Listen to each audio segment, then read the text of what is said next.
مرحبا آج چلیں گے شہ ابرار کے پاس، مرحبا آج چلیں گے شہ ابرار کے پاس، انشاءاللہ پہنچ جائیں گے سرکار کے پاس، انشاءاللہ پہنچ جائیں گے سرکار کے پاس، پیش کرنے کے لیے کچھ نہیں بدکار کے پاس، آقا پیش کرنے کے لیے کچھ نہیں بدکار کے پاس، ڈھیروں عصیاں ہیں گناہگاروں کے سردار کے پاس، ڈھیروں عصیاں ہیں گناہگاروں کے سردار کے پاس، مل چکا اذن مبارک ہو مدینے کا سفر، مل چکا اذن مبارک ہو مدینے کا سفر، قافلے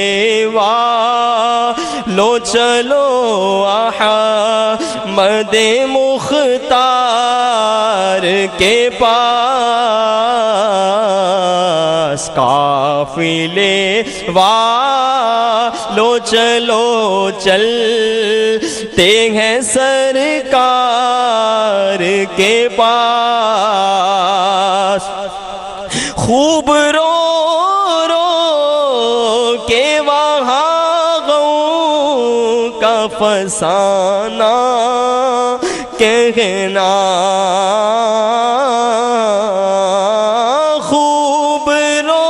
رو کے وہاں غم کا فسانہ کہنا، غم زدو آؤ چلو احمد مختار کے پاس، غم زدو آؤ چلو احمد مختار کے پاس، میں گناہگار گناہوں کے سوا کیا لاتا، میں گناہگار گناہوں کے سوا کیا لاتا، نیکیاں ہوتی ہیں سرکار نیکوکار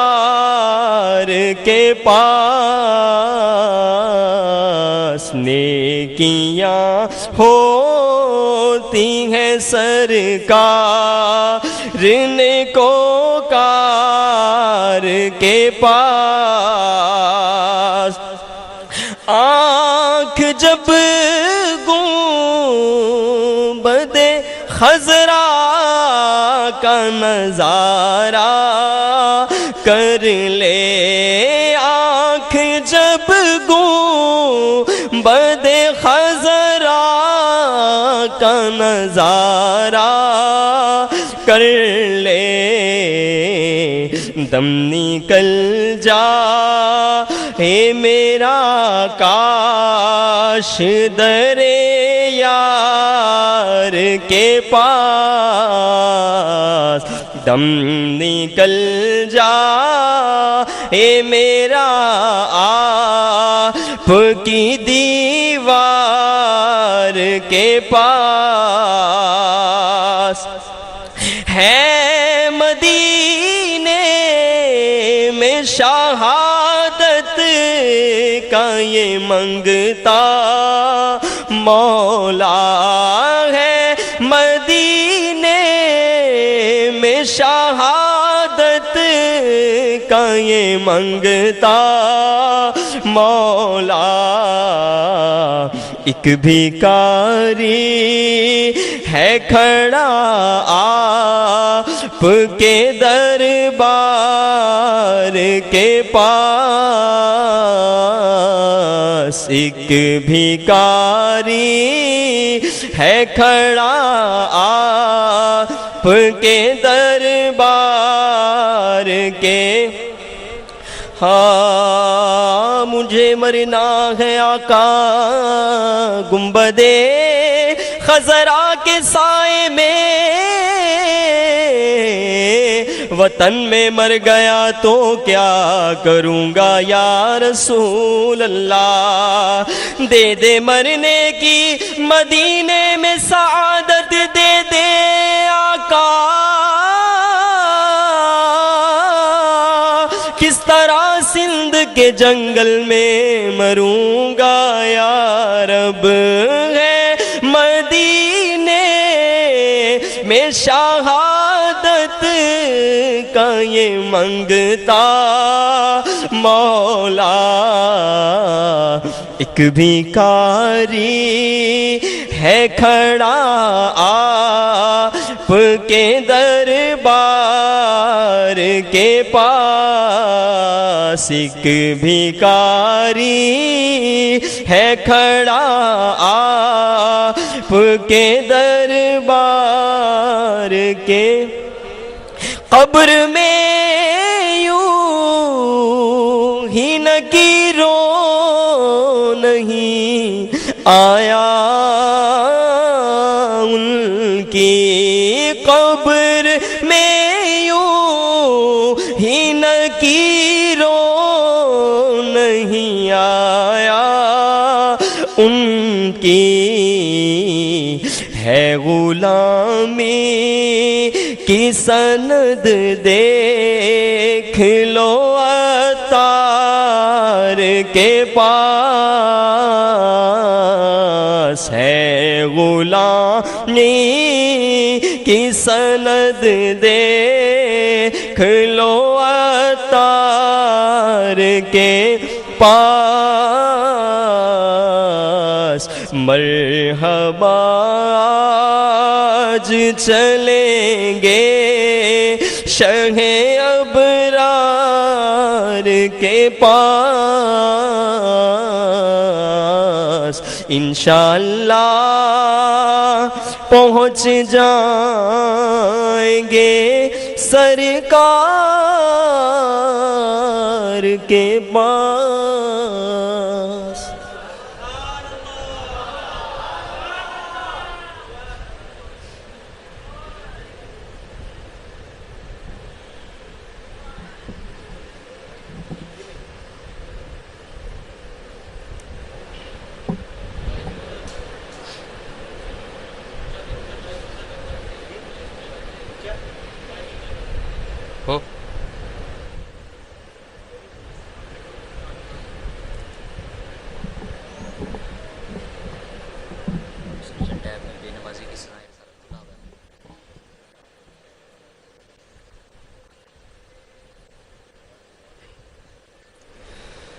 الحمد لله رب العالمين والصلاة والسلام على سيد المرسلين أما بعد فأعوذ بالله من الشيطان الرجيم بسم الله الرحمن الرحيم الصلاة والسلام عليك يا رسول الله وعلى آلك وأصحابك يا حبيب الله والصلاة والسلام عليك يا نبي الله وعلى آلك وأصحابك يا نور الله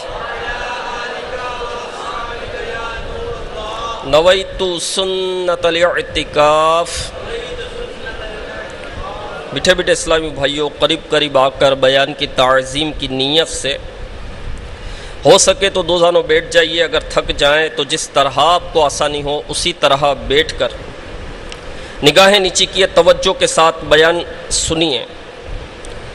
کہ لاپرواہی کے ساتھ یہاں وہاں دیکھتے ہوئے، زمین پر انگلی سے کھیلتے ہوئے، بدن لباس بالوں وغیرہ کو سہلاتے ہوئے سننے سے اس کی برکتیں زائل ہونے کا اندیشہ ہے۔ سلطان دو جہان مدینے کے سلطان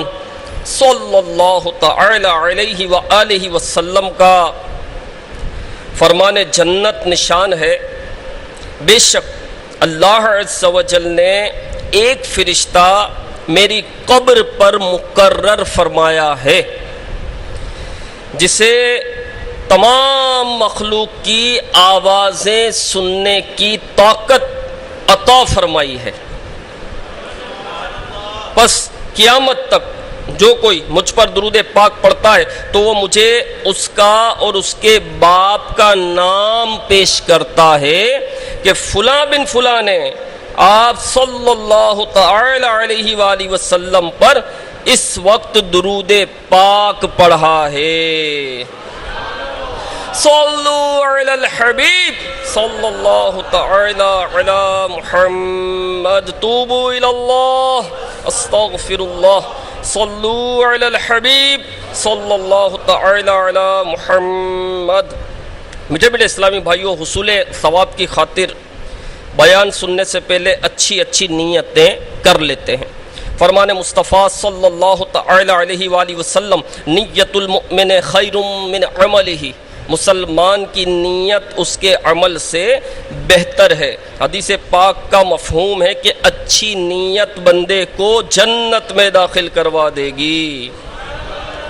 دو مدنی پھول بھی قبول فرما لے کہ بغیر اچھی نیت کے کسی بھی عمل خیر کا ثواب نہیں ملتا، اور جتنی اچھی نیتیں زیادہ اتنا ثواب بھی زیادہ۔ تو بیان سننے کی اچھی نیتیں بڑھا لیجئے، نگاہیں نیچی کیے، خوب کان لگا کر بیان سنوں گا، ٹیک لگا کر بیٹھنے کے بجائے علم دین کی تعظیم کی خاطر جہاں تک ہو سکا دو زانوں بیٹھوں گا، ضرورتاً سمٹ سرک کر دوسرے کے لیے جگہ کشادہ کروں گا، دھکا وغیرہ لگا تو صبر کروں گا، گھورنے جھڑکنے اور الجھنے سے بچوں گا۔ صلو علی الحبیب، اذکر اللہ، توبو الی اللہ وغیرہ سن کر ثواب کمانے اور صدا لگانے والوں کی دل جوئی کے لیے بلند آواز سے جواب دوں گا۔ بیان کے بعد خود آگے بڑھ کر سلام و مصافحہ اور انفرادی کوشش کروں گا۔ میں بھی نیت کرتا ہوں کہ اللہ کی رضا پانے اور ثواب کمانے کے لیے بیان کروں گا۔ حضرت سیدنا یزید بن سلط الجوشی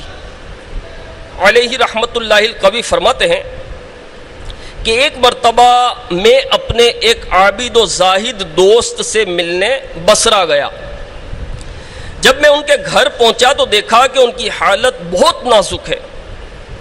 اور شدت مرض سے قریب المرگ ہیں۔ ان کے بچے، زوجہ اور ماں باپ ارد گرد کھڑے رو رہے ہیں اور سب کے چہروں پر مایوسی عیاں ہے کہ اب ان کا یہ آخری وقت ہے۔ تو جو کیفیت ہوتی ہے،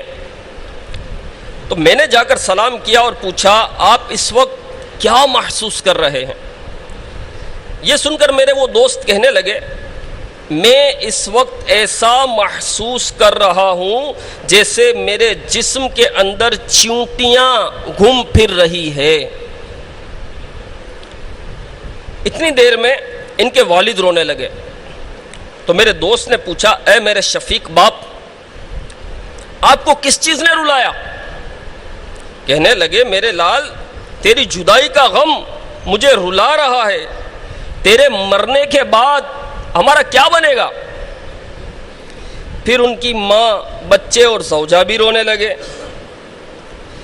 میرے دوست نے اپنی والدہ سے پوچھا، اے میری مہربان و شفیق ماں، تم کیوں رو رہی ہو؟ ماں نے جواب دیا، میرے جگر کے ٹکڑے، مجھے تیری فرقت کا غم رلا رہا ہے، میں تیرے بغیر کیسے رہ پاؤں گی؟ پھر اپنی بیوی سے پوچھا، تمہیں کس چیز نے رونے پر مجبور کیا؟ اس نے بھی کہا، میرے سرتاج، آپ کے بغیر ہماری زندگی اجیرن ہو جائے گی، جدائی کا غم میرے دل کو گھائل کر رہا ہے، آپ کے بعد میرا کیا بنے گا؟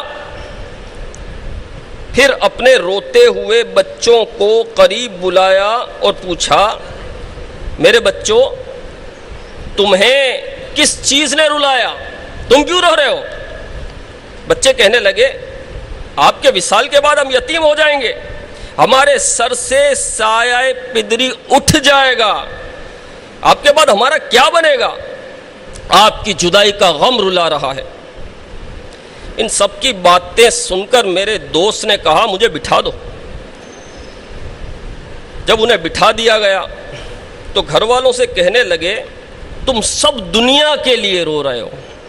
تم سب دنیا کے لیے رو رہے ہو، تم میں سے ہر شخص میرے لیے نہیں بلکہ اپنا نفع ختم ہو جانے کے خوف سے رو رہا ہے۔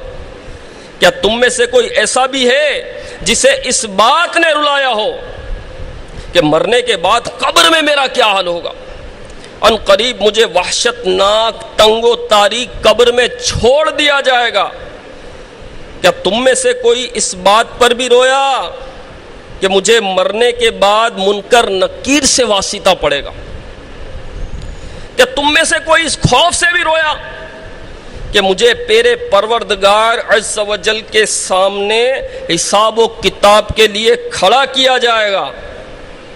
کیا تم میں سے کوئی بھی میری اخروی پریشانیوں کی وجہ سے نہیں رویا بلکہ ہر ایک اپنی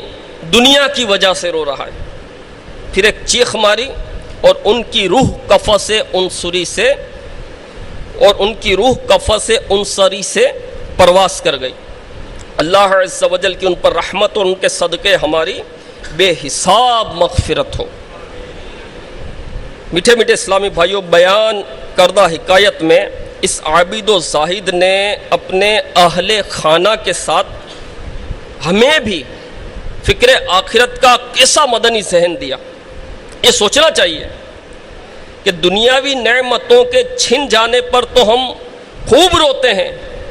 کیا اب کبھی اپنی بداعمالیوں کے سبب جنت کی نعمتیں نہ ملنے اور جہنم کے دردناک عذاب کے حقدار بننے کے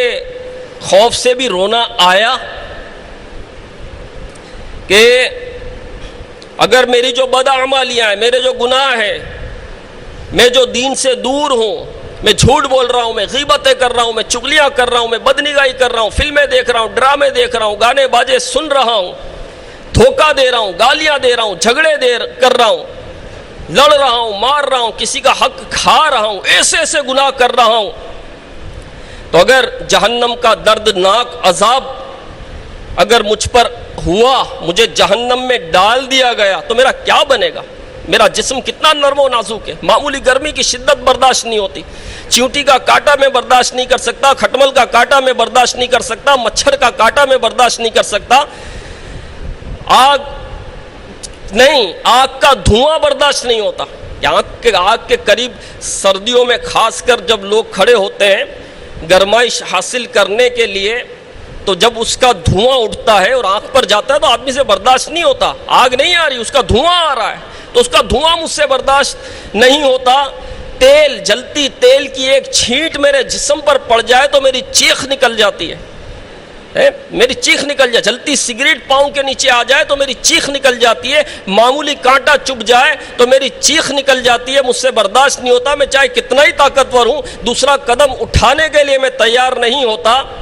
اور میں وہیں بیٹھ جاتا ہوں۔ اگر کانٹا چبھ جائے تو اتنی معمولی جو ہے وہ تکلیفیں آخرت کے آخرت سے اگر دیکھیں جو عذاب قبر ہے، عذاب جہنم ہے، جہنم کی آگ ہے، جہنم کی جو تکالیفیں، اس کے مقابلے میں تو دنیا کی کوئی تکلیف کوئی حیثیت رکھتی نہیں ہے نا۔ لائٹ آف ہو جائے، لائٹ چلی جائے، اندھیرا ہو جائے، بے چین ہو جاتے ہیں، پنکھے بند ہو جائے تو بے چینی ہوتی ہے، حبس ہونے لگتی ہے، عجیب کیفیت ہو جاتی ہے، پسینے بہنے لگتے ہیں، آدمی کھڑا ہو کر باہر چلا، یہاں لائٹ چلی جائے، میں مثال دے رہا ہوں، پنکھے بھی بند ہو جائے تو بیان میں بیٹھا نہیں جائے گا نا، بیٹھ سکیں گے؟ کوئی آگ نہیں برس رہی، کوئی دھوپ نہیں لگ رہی، دھوپ کی شدت نہیں ہو رہی، تو یہ مجھ سے برداشت نہیں ہوتا۔ وہ جہنم کے جو عذابات ہیں وہ مجھ سے کیسے برداشت ہوں گے؟ اور اگر جنت کی نعمتیں مجھے نہ ملی تو پھر میرا کیا بنے گا؟ میں جنت میں نہ جا سکا، مجھے جنت کی نعمتیں نہ ملی تو میرا ہوگا کیا؟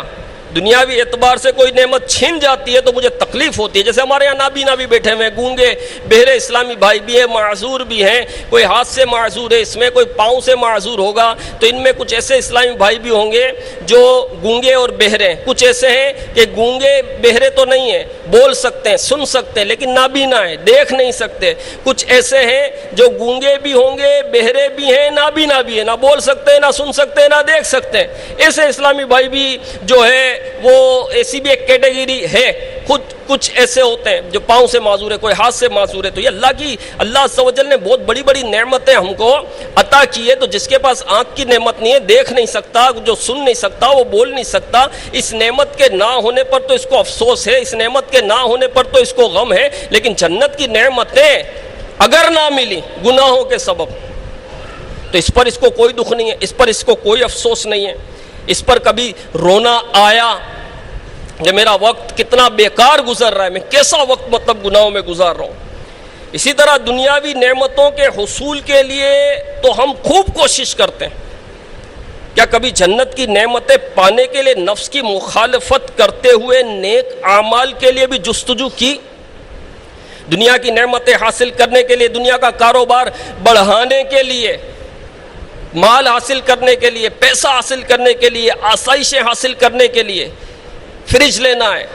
صوفہ سیٹ لینا ہے، ٹائلیں لگانی ہے، کلر کروانا ہے، فینسی لائٹیں لگوانی ہے، بہترین کچن بنوانا ہے، بہترین واش روم بنوانا ہے، بڑے بڑے واش روم چاہیے۔ دنیاوی نعمتوں کے حصول کے لیے، مال کے لیے بندہ کتنی قربانیاں دیتا ہے، دن رات قربانی دیتا ہے۔ کوئی 18 گھنٹے کام کر رہا ہے، کوئی 16 گھنٹے کام کر رہا ہے، کوئی 17 گھنٹے کام کر رہا ہے، کوئی دن رات لگا ہوا ہے، کوئی نائٹیں لگا رہا ہے، کوئی آرڈر پر آرڈر لینے کی کوششیں کر رہا ہے، کوئی دنیاوی سفر کرتا ہے، اور کسی کو اگر مطلب کہ اتنا وہ نہیں کما پا رہا تو پھر بیرون ملک بھی چلا جاتا ہے، یہ قربانی دینے کے لیے بھی تیار ہو جاتا ہے، اپنے بچوں کو بھی چھوڑ کر چلا جاتا ہے، اپنے گھر کو چھوڑ کر چلا جاتا ہے، اپنے محلے کو چھوڑ کر چلا جاتا ہے، اپنے ماں باپ کو چھوڑ کر چلا جاتا ہے، اپنے ملک کو چھوڑ کر چلا جاتا ہے، دوسرے ملک میں جا بستا ہے، وہاں محنت کرتا ہے، مزدوریاں کرتا ہے تاکہ مجھے پیسہ ملے۔ اتنی بڑی بڑی قربانیاں دنیا کے لیے بندہ دیتا ہے، لیکن میٹھے میٹھے اسلام بھائی اپنی آخرت کی تیاری کے لیے کتنی قربانی دیتا ہے، کتنی قربانی دیتا ہے۔ معمولی مشقت بھی اٹھاتا ہے آخرت کی تیاری کے لیے۔ نماز فجر میں اٹھنا ہو، اس میں مشقت تو ہوتی ہے نا، کچھ نہ کچھ تو مشقت ہے نا، کہ نماز فجر کے لیے اٹھنے میں، کہ نیند سے اس کو اٹھنا ہے، ٹھیک ہے نا، سردی ہے تو گرم نرم بستر سے اس کو نکلنا ہے، رضائی سے اس کو نکلنا ہے، اس کو سردی محسوس ہو رہی ہے، تو کیا یہ مشقت یہ نماز فجر کے لیے اٹھاتا ہے؟ نیند سے اٹھنے میں اعضاء ایک طرح سے جو ہے وہ شل ہوئے ہوتے ہیں، یہ اٹھنا اتنی بڑی تو مطلب کہ مشقت اس میں، لیکن اتنی بڑی مشقت تو نہیں ہے جتنا دنیاوی کاموں میں مشقت ہوتی ہے،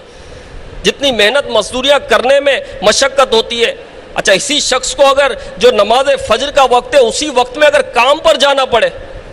تو اس کو وہ مشقت نہیں ہوتی، فوراً اٹھ جائے گا وہ۔ اگر پکنک پر جانا ہو تو فوراً اس کی آنکھ کھل جائے گی۔ نماز فجر کے لیے کہتے ہیں کہ آنکھ نہیں کھلتی ہے، اور اگر پکنک پر جانا ہو، رات کی کوئی فلائٹ ہو، بیرون ملک کمانے کے لیے اس کو جانا ہو، تو اس کی آنکھ تو تب کھلے گی جب آنکھ لگے،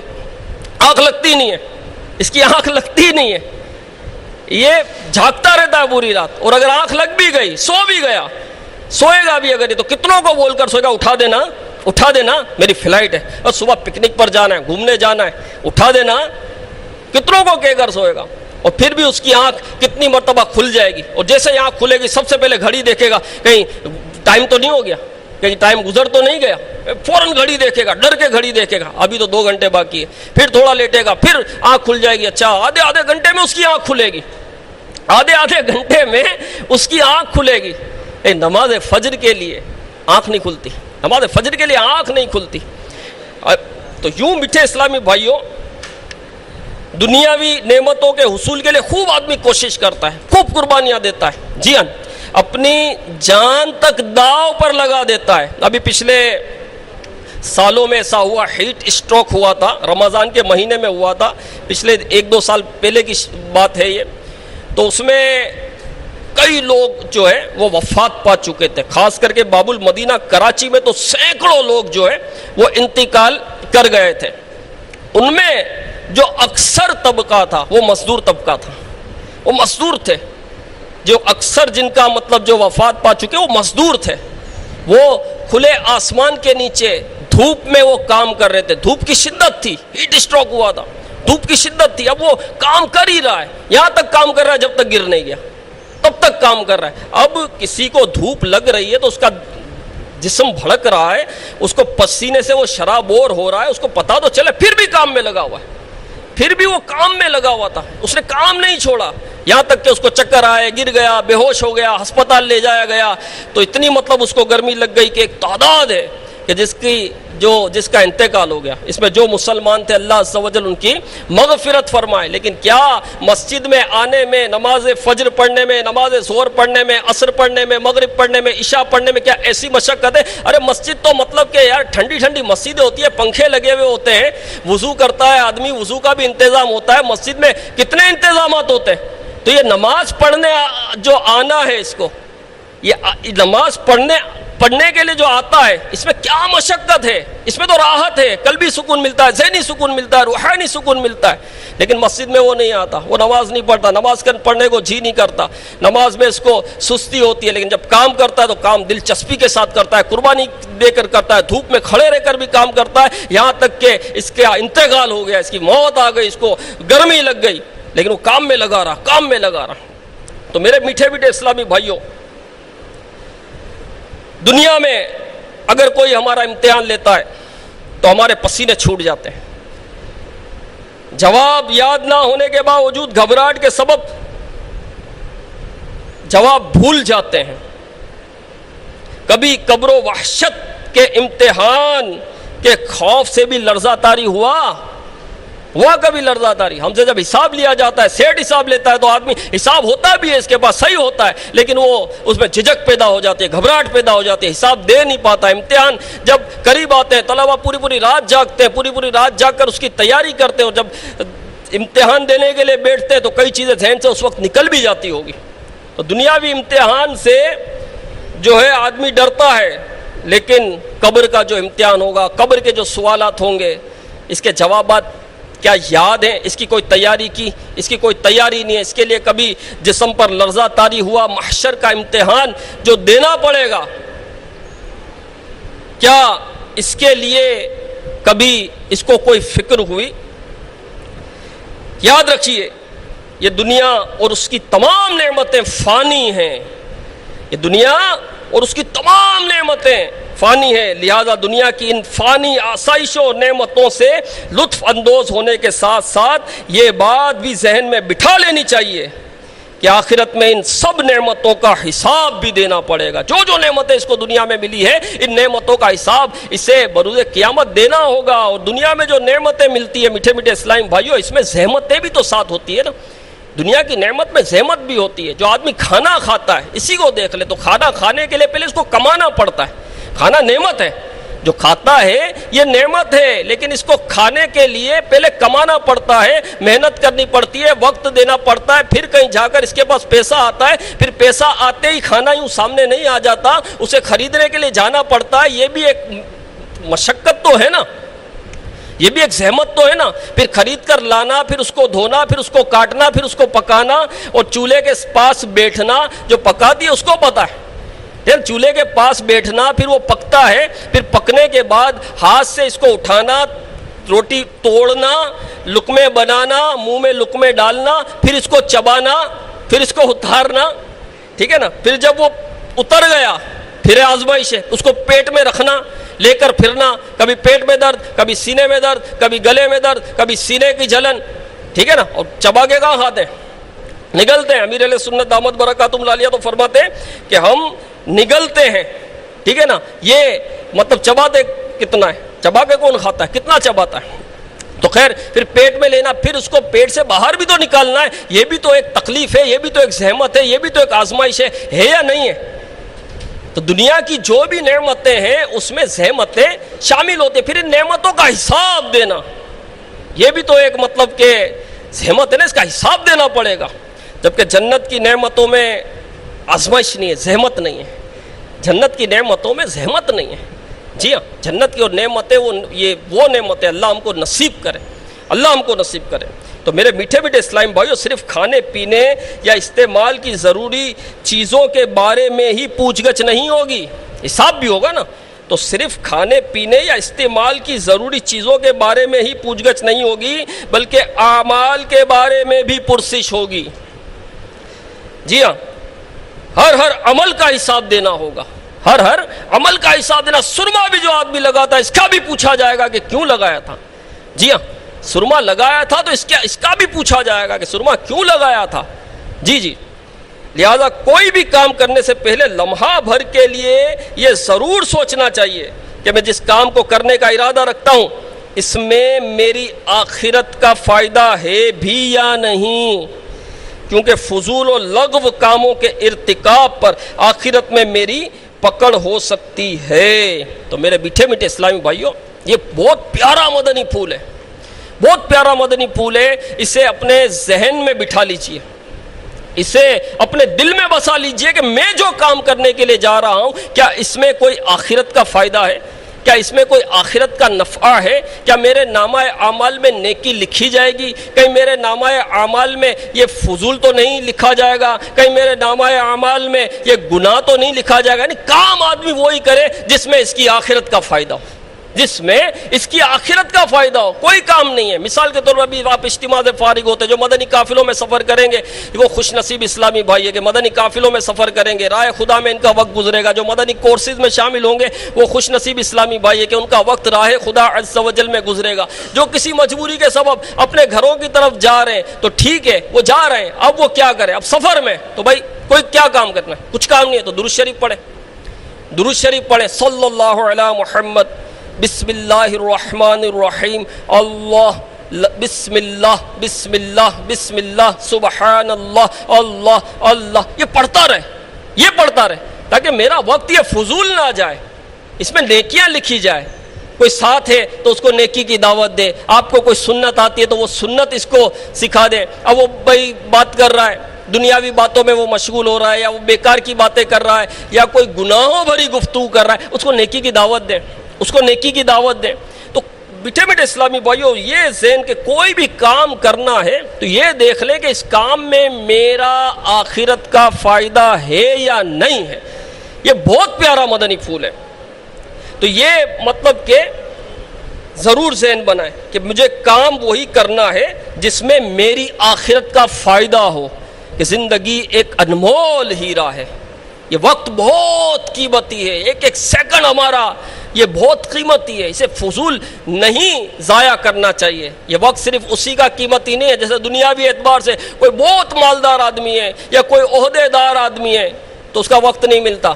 بھائی اس سے وقت نہیں ملے گا، اپوائنٹمنٹ لینا پڑے گا، صرف 5 منٹ ملیں گے، 1 ہفتے بعد ملیں گے. بہت مصروف آدمی ہے، بہت بڑا آدمی ہے، بس 5 منٹ سے زیادہ اس سے بات مت کرنا، تمہارے پاس صرف 5 منٹ، وہ بھی 1 ہفتے کے بعد ملیں گے کیونکہ بڑا عہدے دار آدمی ہے، بڑا مالدار آدمی ہے، بڑا مصروف آدمی ہے. تو بھائی اس کا تو وقت بہت قیمتی ہے. تو ٹھیک ہے، دنیاوی اعتبار سے اس کا وقت قیمتی ہوگا، ہے تو ہوتا رہے. ہمارا وقت بھی بیکار نہیں ہے، ہم مسلمان ہیں، ہم سبحان اللہ کہتے ہیں تو جنت میں درخت لگ جاتا ہے.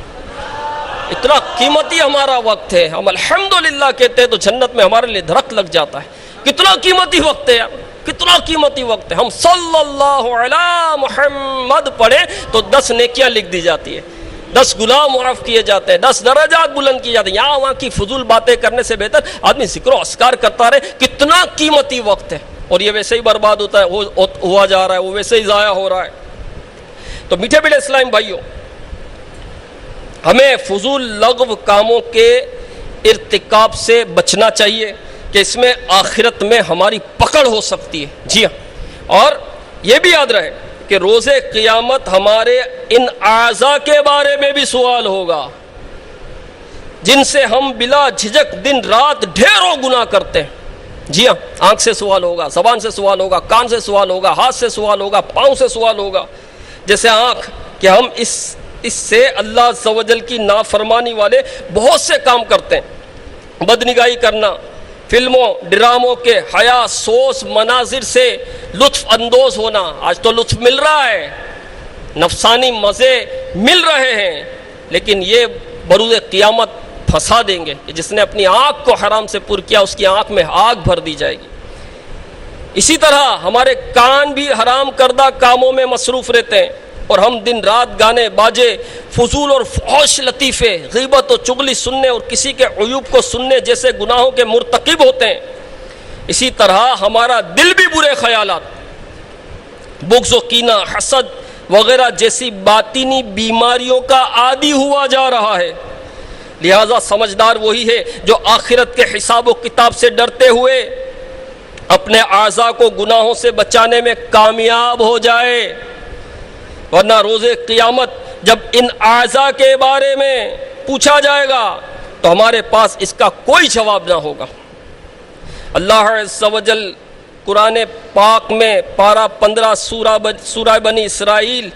کی آیت نمبر 36 میں ارشاد فرماتا ہے، بسم اللہ الرحمن الرحیم، ان السمع والبصر والفؤاد کل اولئک کان عنہ مسئولا. ترجمہ کنز الایمان، بے شک کان اور آنکھ اور دل ان سب سے سوال ہونا ہے. اس آیت کریمہ کے تحت تفسیر قرطبی میں ہے کہ ان میں سے ہر ایک سے اس کے استعمال کے بارے میں سوال ہوگا. چنانچہ دل سے پوچھا جائے گا کہ اس کے ذریعے کیا سوچا گیا اور پھر کیا اعتقاد رکھا گیا، جبکہ آنکھ اور کان سے پوچھا جائے گا تمہارے ذریعے کیا دیکھا اور کیا سنا گیا. علامہ سید محمود آلوسی بغدادی علیہ رحمت اللہ الہادی تفسیر روح المعانی میں فرماتے ہیں،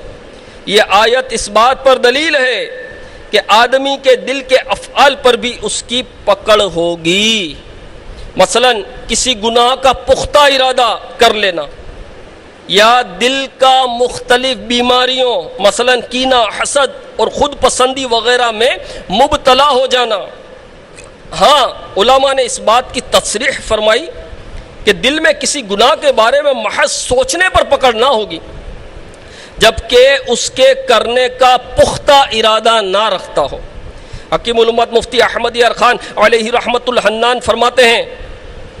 دل کے برے ارادے یا برے عقیدوں پر پکڑ ہوگی. ہاں، دل کے وسوسے جو بے اختیار دل میں آ جاویں وہ معاف ہیں. مزید فرماتے ہیں، ان ظاہری باطنی اعضاء کے متعلق قیامت میں سوال ہوگا کہ تم نے ان سے ناجائز کام تو نہیں کیے، اس لیے ان سے جائز کام ہی کرو.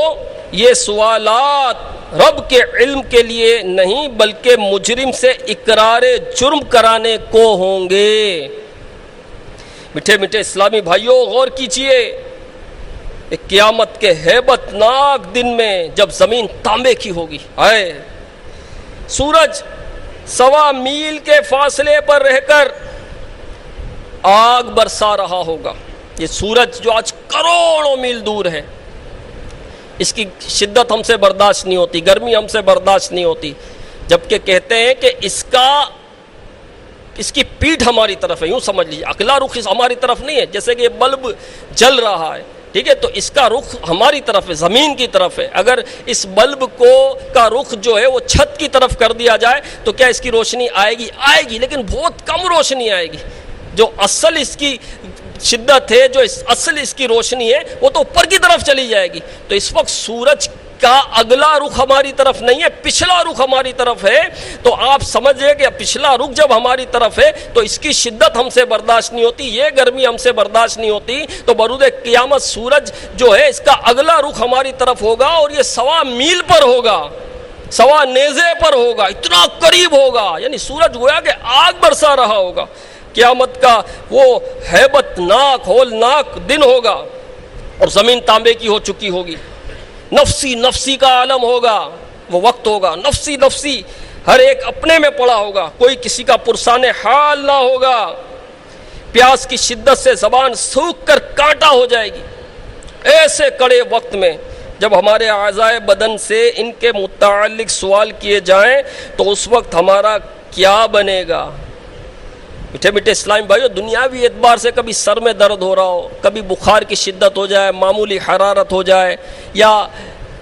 پیٹ میں درد ہو رہا ہو یا کمر میں درد ہو رہا ہو، تو مزاج میں جو ہے وہ سختی آ جاتی ہے۔ کوئی سوال کرتا ہے، وہ صحیح بھی سوال کرتا ہے تو جواب دینے کو دل نہیں کرتا، اور آدمی کی ہر ایک کو کاٹ دوڑنے کے لیے تیار ہوتا ہے۔ معمولی سر میں درد ہوتا ہے، معمولی جو ہے وہ پیٹ کا درد ہوتا ہے، معمولی حرارت ہوتی ہے تو اس کی یہ کیفیت ہو جاتی ہے۔ تو ایسے کڑے وقت میں جب سورج 1.25 میل پر رہ کر آگ برسا رہا ہوگا، برہنہ حالت میں بندہ ہوگا،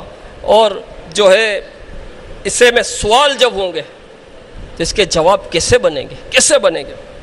دنیا میں تو ہم اپنے کسی عمل کی وضاحت کرتے ہوئے سامنے والے کو کسی نہ کسی طرح بہلا پھسلا کر باتیں بنا کر کام چلا لیتے ہیں، کبھی یہ کہہ کر کہ آپ کو غلط فہمی ہوئی ہے، شاید آپ میری بات سمجھ نہیں رہے، کبھی جھوٹ کا سہارا لے کر واقعے سے ہی مکر جاتے ہیں، اور کبھی جان چھڑانے کے لیے ایک لفظ معذرت کہہ کر جان چھڑا لیتے ہیں، سوری یہ کہہ کر جان چھڑا لیتے ہیں۔ لیکن یاد رکھیے، یہ سب یہاں تو چل جاتا ہے لیکن وہاں یہ سب نہیں چل سکے گا۔ سیدی اعلیٰ حضرت فرماتے ہیں، چھپ کے لوگوں سے کیے جس کے گناہ، چھپ کے لوگوں سے کیے جس کے گناہ، وہ خبردار ہے کیا ہونا ہے، وہاں نہیں بات بنانے کی مجال،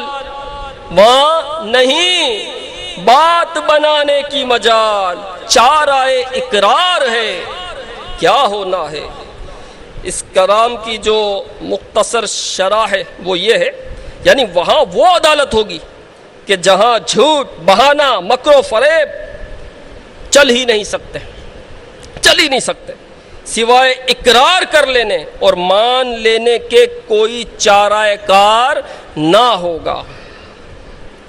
ہمارے یہ اعضائے بدن جو آج ہر اچھے اور برے کام میں ہمارے معاون ہیں،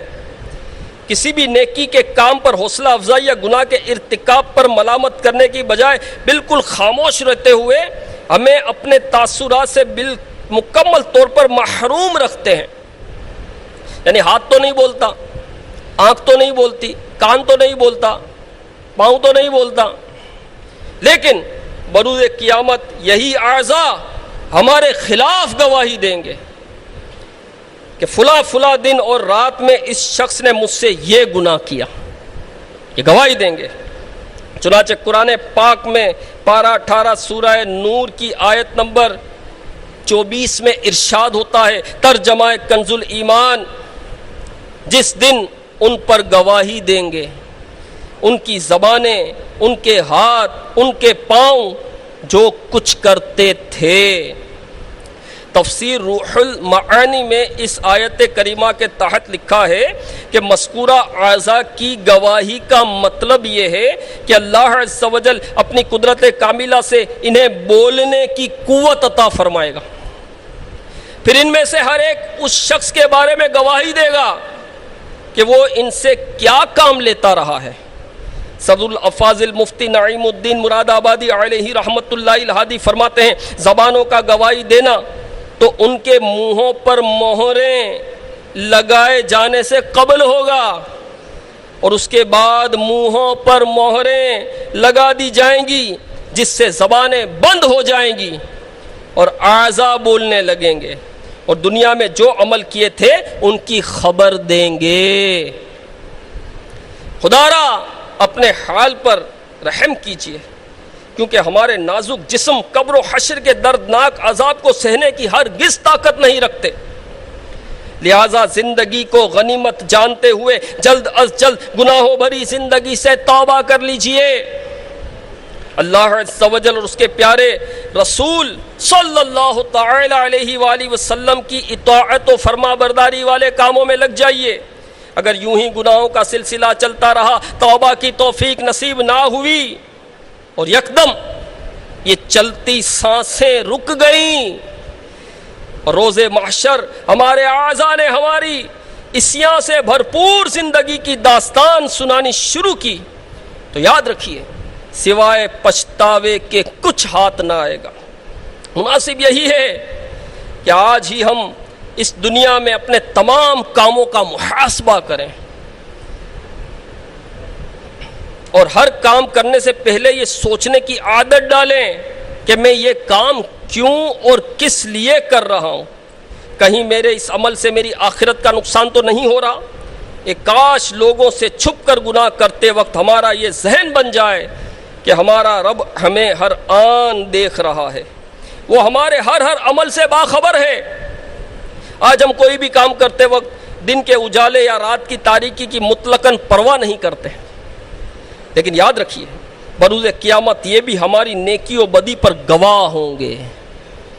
جی ہاں، جیسا کہ حضرت سیدنا معقل بن یسار رضی اللہ تعالیٰ عنہ سے مروی ہے کہ نبی پاک صاحب لولاک صلی اللہ تعالی علیہ وآلہ وسلم نے ارشاد فرمایا، کوئی دن ایسا نہیں جو دنیا میں آئے اور یہ ندا نہ کرے کہ اے ابن آدم میں تیرے ہاں جدید مخلوق ہوں، آج تو مجھ میں جو عمل کرے گا میں کل قیامت کے دن اس کی گواہی دوں گا۔ دن گواہ ہے، رات گواہ ہے، تو مجھ میں نیکی کر تاکہ میں تیرے لیے کل قیامت میں نیکی کی گواہی دوں۔ میرے چلے جانے کے بعد تو کبھی مجھے نہ دیکھ سکے گا۔ پھر آپ صلی اللہ تعالی علیہ وآلہ وسلم نے فرمایا، اور رات بھی یوں ہی اعلان کرتی ہے۔ میٹھے میٹھے اسلام بھائی، افسوس کہ دن اور رات کہ اس طرح مطلع کرنے کے باوجود بھی ہم دنیا کی رنگینیوں میں بدمست رہتے ہیں، بلکہ ہمارا ہر آنے والا دن پچھلے سے بڑھ کر گناہوں میں بسر ہوتا ہے۔ افسوس گناہوں کی عادت نے کچھ ایسا ڈھیٹ بنا چھوڑا کہ گناہ کرنے سے دل بھی قطعاً نہیں لرزتا۔ ہائے ہائے، گناہوں کی نحوست کہیں بربادی ایمان کا سبب نہ بن جائے۔ گناہوں کے عادیوں کو خبردار کرتے ہوئے حجت الاسلام حضرت سیدنا امام محمد غزالی علیہ رحمت اللہ الوالی صالحین رحمہم اللہ المبین کا ارشاد عالی نقل فرماتے ہیں، بے شک گناہ کرنے سے دل کالا ہو جاتا ہے، اور دل کی سیاہی کی علامت و پہچان یہ ہے کہ گناہوں سے گھبراہٹ نہیں ہوتی، ڈر نہیں لگتا، خوف نہیں آتا کہ میں گناہ کر رہا ہوں، میں بد نگاہی کر رہا ہوں، میں بد کلامی کر رہا ہوں، میں غیبت کر رہا ہوں، میں جھوٹ بول رہا ہوں، میں جھگڑے کر رہا ہوں، میں گالی دے رہا ہوں۔ اس پہ گھبراہٹ نہیں ہوتی، اس کو خوف نہیں آتا، لرزتا نہیں ہے، ڈرتا نہیں ہے۔ تو یہ علامت ہے کہ دل کالا ہو چکا ہے، یہ دل کی سیاہی کی علامت ہے کہ آدمی کو گناہ کرتے ہوئے گھبراہٹ نہیں ہوتی۔ ہم بھی غور کریں کہ کیا ہم کو گناہ کرتے ہوئے گھبراہٹ ہوتی ہے؟ نماز قضا ہو جاتی ہے، ہم کو گھبراہٹ ہوتی ہے؟ اذان ہو رہی ہے، منادی ندا کر رہا ہے، حی علی الصلاۃ، آؤ نماز کی طرف، حی علی الفلاح، آؤ بھلائی کی طرف، فلاح کی طرف، آؤ فلاح کی طرف، تو کیا ہم باتوں میں لگے ہوتے ہیں؟ ہم اپنے کاموں میں مشغول ہوتے ہیں، جماعت ہو جاتی ہے، ہم اپنے کاموں میں مشغول ہوتے ہیں، نماز قضا ہو جاتی ہے، ہمارے کان میں جھوں تک نہیں رینگتی، ہم کو کوئی ٹینشن ہی نہیں ہوتی، ہم کو کوئی فکر ہی نہیں ہوتی، ہم کو جماعت قضا نماز قضا ہو جائے تو اس کا کوئی غم بھی نہیں ہوتا، اس کا کوئی افسوس بھی نہیں ہوتا۔ صبح جب اٹھتا ہے نماز فجر قضا ہو چکی ہوتی ہے، نماز فجر نہیں پڑھتا، یہ اس کو کوئی غم نہیں ہوتا، اس کو کوئی دکھ نہیں ہوتا، اس کو کوئی ملال نہیں ہوتا، اس کو کوئی افسوس نہیں ہوتا، اس کے ذہن میں یہ بات ہوتی بھی نہیں ہے کہ میری نماز فجر قضا ہو گئی ہے، اتنا بڑا گناہ مجھ سے ہو گیا ہے۔ جب جان بوجھ کر اس نے قضا کر، جب سویا تو اٹھنے کی نیت تک نہیں تھی اس کی۔ جی ہاں، جب رات سویا تو نماز فجر کے لیے اٹھنے کی نیت تک اس کی نہیں تھی کہ مجھے نماز فجر کے لیے اٹھنا ہے۔ یہ بات تو میں اس کی کر رہا ہوں جو نمازی کہلاتے ہیں، جو 4 وقت کے نمازی ہوتے ہیں، ایسے نمازی کہ ظہر کی جماعت ان کی اگر کسی وجہ سے رہ جائے، جماعت کے ساتھ اس نے نماز نہیں پڑھی تو وہ اس کو وہ پریشان رہتے ہیں، وہ یاد رکھتے کہ مجھے ظہر پڑھنی ہے، کسی بھی مصروفیت کی وجہ سے، کسی بھی وجہ سے اگر اس کی جماعت چلی گئی تو اس کو یاد رہتا ہے، ٹھیک ہے، جماعت کے ساتھ نماز پڑھنا واجب ہے۔ اگر کوئی شرعی عذر نہیں تھا تو ایسے ہی بلا عذر، کوئی عذر نہیں تھا، سستی کے سبب ویسے اس نے جماعت چھوڑ دی تو اس کا بھی اس کو گناہ ہوگا، اس کا بھی اس کو گناہ ہوگا، لیکن اس کی جماعت چھوٹ گئی پھر بھی وہ نماز پڑھتا ہے، ٹھیک ہے نا، اس کو توبہ کرنی چاہیے اس پر، ٹھیک ہے، تو وہ پڑھتا ہے۔ عصر کی جماعت کسی وجہ سے نکل گئی تو غروب آفتاب سے پہلے وہ پڑھ لے گا، مغرب بھی پڑھ لے گا، عشاء بھی پڑھ لے گا، لیکن رات کو جب سوئے گا تو فجر میں اٹھنے کی اس کی نیت تک نہیں ہوگی کہ مجھے فجر میں اٹھنا بھی ہے۔ یہ 4 وقت کا نمازی ہوتا ہے، تو بے نمازی صرف وہی نہیں ہے جو 5 وقت کی نماز چھوڑ دے، بے نمازی وہ بھی ہے جو 1 وقت کی نماز چھوڑ دے، وہ بھی بے نمازی ہے، وہ بھی بے نمازی ہے۔ تو یہ تو نمازی کی بات ہے کہ نماز فجر میں سستی کرتے ہیں، کوتاہی کرتے ہیں، اٹھنے کا ذہن نہیں ہوتا، اور جو نماز پڑھتے ہی نہیں ہیں ان کا کیا ہوگا، ان کا کیا ہوگا؟ تو میرے بیٹھے اسلامی بھائیوں، امام غزالی رحمۃ اللہ تعالی علیہ فرماتے ہیں عزیز، تم کسی بھی گناہ کو معمولی مت سمجھو، اور کبیرہ گناہوں پر اصرار کرنے کے باوجود اپنے آپ کو توبہ کرنے والا گمان نہ کرو، کر کے توبہ میں پھر گناہوں میں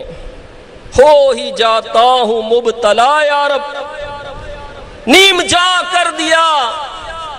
گناہوں نے،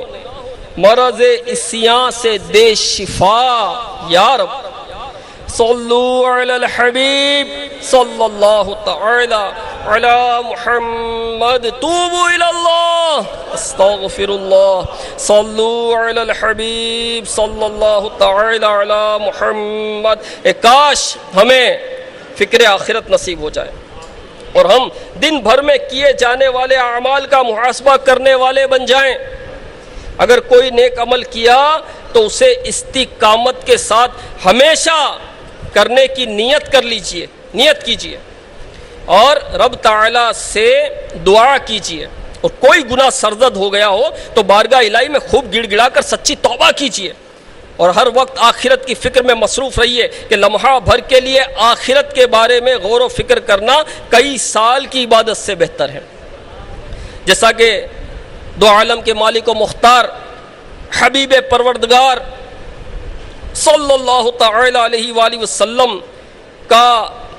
فرمان خوشبودار ہے، امور آخرت میں گھڑی بھر غور و فکر کرنا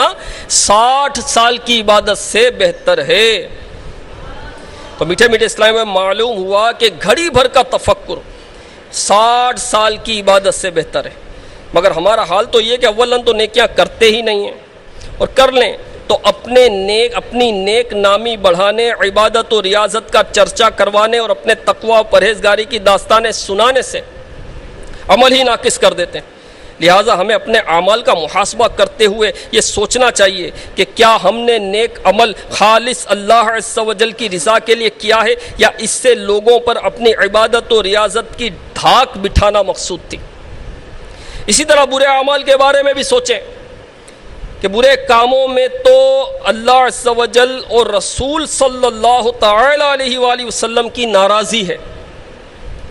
تو میں نے یہ گناہ کا کام کیا کیوں، اور پھر فوراً ہی توبہ کر لیں۔ یاد رکھیے اپنے نفس کی ہر بات ماننا بہت بڑی حماقت ہے، اور پھر اس فعل پر اپنا محاسبہ نہ کرنا یہ اس سے بھی بڑی بے وقوفی ہے۔ تو میٹھے میٹھے اسلام بھائیو، آئیے اعمال کا محاسبہ کرنے سے متعلق روایات سنتے ہیں۔ نبی مکرم نور مجسم شاہ بنی آدم صلی اللہ تعالی علیہ وآلہ وسلم کا فرمان نصیحت نشان ہے، سمجھدار وہ شخص ہے جو اپنا محاسبہ کرے اور آخرت کی بہتری کے لیے نیکیاں کرے، اور احمق وہ ہے جو اپنے نفس کی خواہشات کی پیروی کرے اور اللہ تعالی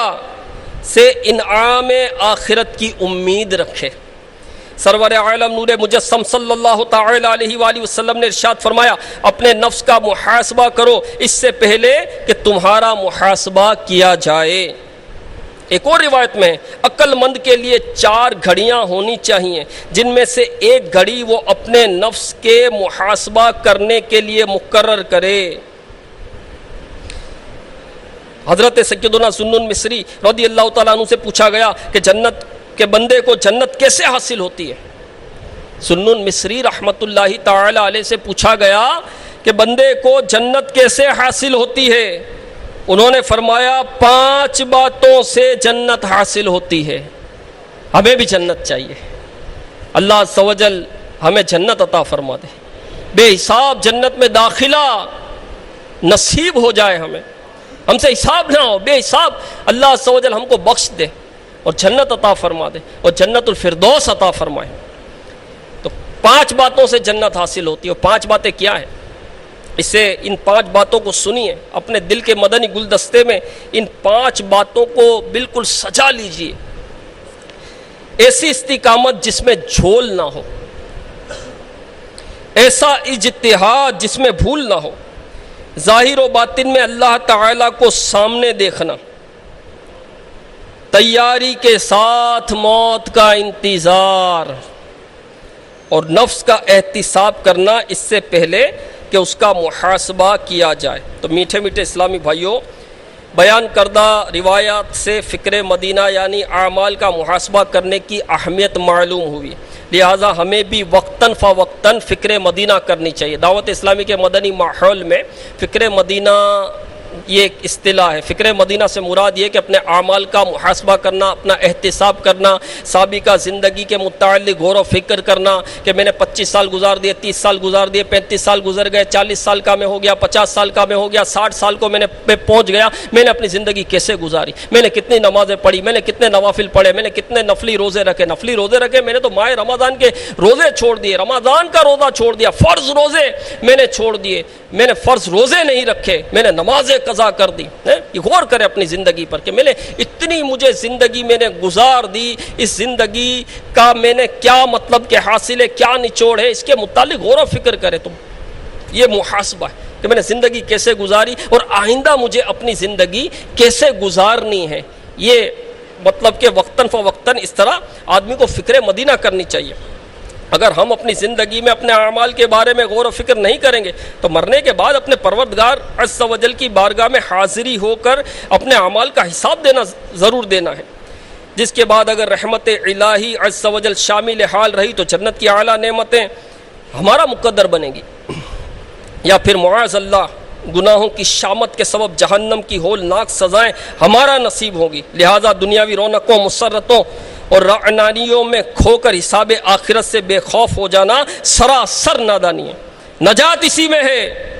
کہ ہم اپنے خالق و مالک عز و جل، اس کے پیارے حبیب صلی اللہ تعالی علیہ وآلہ وسلم کے احکامات کے مطابق زندگی بسر کریں۔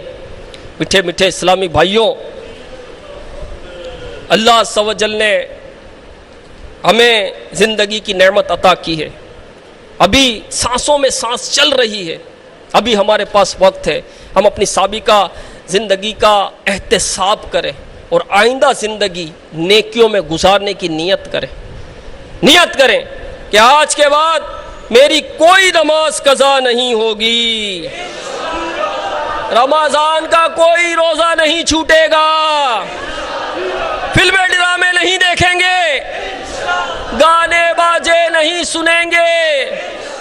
سنت و شریعت کے مطابق اپنی زندگی گزاریں گے۔ تو بیٹے اسلامی بھائیوں، شیخ طریقت امیر اہل سنت دامت برکاتہم العالیہ نے اسلامی بھائیوں کے لیے 72 مدنی انعامات عطا فرمائے، اسی طرح اسلامی بہنوں کے لیے 63 مدنی انعامات عطا فرمائے، دینی طلباء کے لیے 92 مدنی انعامات، طالبات کے لیے 83 مدنی انعامات عطا فرمائے۔ میٹھے میٹھے اسلام، ہمیں تو محاسبہ کرنا بھی نہیں آتا نا کہ ہم اپنا محاسبہ کیسے کریں، غور و فکر کیسے کریں۔ ہم تو محاسبہ کرنے کے لیے بیٹھیں گے، غور و فکر کرنے کے لیے بھی بیٹھیں گے تو ہم کیا غور و فکر کریں گے، ہم کن باتوں پر غور و فکر کریں، کیونکہ ہمیں تو پتہ ہی نہیں ہے کہ ہمیں اپنی زندگی کیسے گزارنی ہے۔ ہمیں تو گناہ کے متعلق نہیں پتہ کہ گناہ کیا ہے، ہمیں تو یہی نہیں پتا کہ غیبت کس کو کہتے ہیں، ہمیں تو یہ نہیں پتا کہ جھوٹ کس کو کہتے ہیں، ہمیں تو یہی نہیں پتا کہ تکبر کہتے کس کو ہے، تکبر کی تعریف کیا ہے، بدگمانی کس کو کہتے ہیں، حسد کس کو کہتے ہیں، ہمیں تو پتہ ہی نہیں ہے۔ ایسے ایسے گناہ کبیرہ جو جہنم میں لے جانے والے ہیں، ان کے متعلق معلومات ہی نہیں ہے۔ جب پتہ ہی نہیں ہے تو میٹھے میٹھے اسلام بھائی اس سے بچیں گے کیسے؟ جب پتہ ہی نہیں ہے، جب مرض کا ہی نہیں پتا تو اس کا علاج کیسے ہوگا؟ تو میں علم دین بھی حاصل کرنا ہے، تو میٹھے میٹھے اسلامی بھائیو، امیر اہل سنت دامت برکاتہم العالیہ نے جو مدنی انعامات عطا فرمائے، اس میں اسلامی زندگی گزارنے کا طریقہ موجود ہے۔ جی ہاں، کہ ایک مسلمان کو اپنی زندگی کس طرح گزارنی ہے، اپنے شب و روز کس طرح گزارنے ہیں، اور اس کو مطلب کہ روز بھرنا ہے، اس کو پر کرنا ہوتا ہے، اور ایک طرح سے یہ اپنے اعمال کا روز کا محاسبہ ہوتا ہے، روز کی فکر مدینہ، روز کا حساب ہے۔ دکان کا بھی تو روز کا حساب کرتے ہیں کہ نہیں کرتے، آپ بتائیے نا۔ دکان کا بعض لوگ روز کا حساب کرتے، کوئی ہفتہ وار حساب کرتا ہے، ماہانہ حساب الگ کرتے، سالانہ کلوزنگ الگ کرتے، کہ 3-4 دن کے لیے سارا کام رک جاتا ہے اور حساب ہوتا ہے کہ پورے سال ہم نے کتنا کمایا، کہاں سے کمایا، اور کتنا مطلب ہم کو نفع ہوا، کتنا بچا، ہم ترقی پر ہے، تنزلی پر ہے کیا، سب حساب کرتے۔ جو ایک کیبن بھی چھوٹا سا لگاتا ہے، ٹھیلا بھی چھوٹا سا لگاتا ہے، وہ بھی حساب کرتا ہے کہ میں کتنا مال لے کر آیا تھا، کتنا کلو تھا، کتنا بیچا، 1 کلو پر مجھے کتنا نفع ملنا تھا، اور اب میرے پاس کتنا نفع ہے، میں نے کتنا کمایا، وہ بھی حساب کرتا ہے۔ کرتا ہے یا نہیں کرتا؟ بالکل حساب کرتا ہے۔ پھر اس کا جو نفع بنا کہ اس نے 1000 روپیہ لگایا تھا اور اس کو 1200 روپے ملے، تو وہ 200 روپے اس کا نفع ہے، تو 200 روپے وہ خرچ نہیں کر دیتا، بلکہ 100 روپے وہ اپنے خرچ میں لاتا ہے، اور 100 روپے کا جو نفع ہے وہ کیپٹل میں شامل کرتا ہے کہ کل میں اپنا مزید مال بڑھا کر لے کر آؤں گا تاکہ مجھے دنیاوی طور پر ترقی ہو۔ تو یہ میٹھے اسلام میں دنیاوی اعتبار سے ہمارا سارا ذہن چلتا ہے،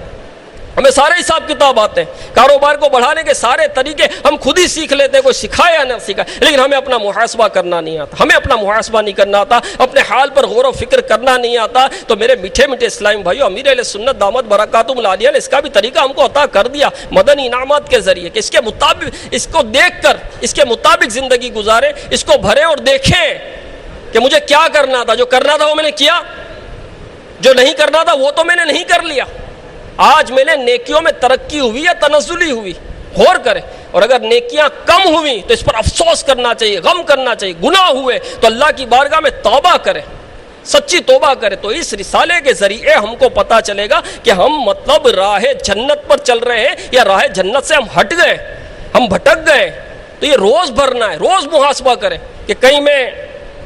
راہ جنت سے ہٹ تو نہیں گیا۔ یہ رسالہ انشاءاللہ عز و جل ہمیں راہ جنت پر لے کر آئے گا۔ جب ہم اس کو بھریں گے تو ہمیں پتہ چلے گا، آج غیبت تو نہیں کی، ہاں تو غیبت ہو گئی، جھوٹ تو نہیں بولا، ہاں اس کو جھوٹ بول دیا تھا، اور یہ جھوٹ کا راستہ اپنا تو نہیں ہے، یہ جھوٹ کا راستہ، میں تو اپنی راہ سے ہٹ گیا، دوسرے راستے پر چلا گیا، میں تو راہ بھٹک گیا، جھوٹ کے راستے پر آ گیا۔ اب مجھے جھوٹ کے راستے سے ہٹنا ہے اور مجھے توبہ کرنی ہے، اور واپس میں پلٹ کر اپنے راستے پر آ جاؤں توبہ کے ذریعے،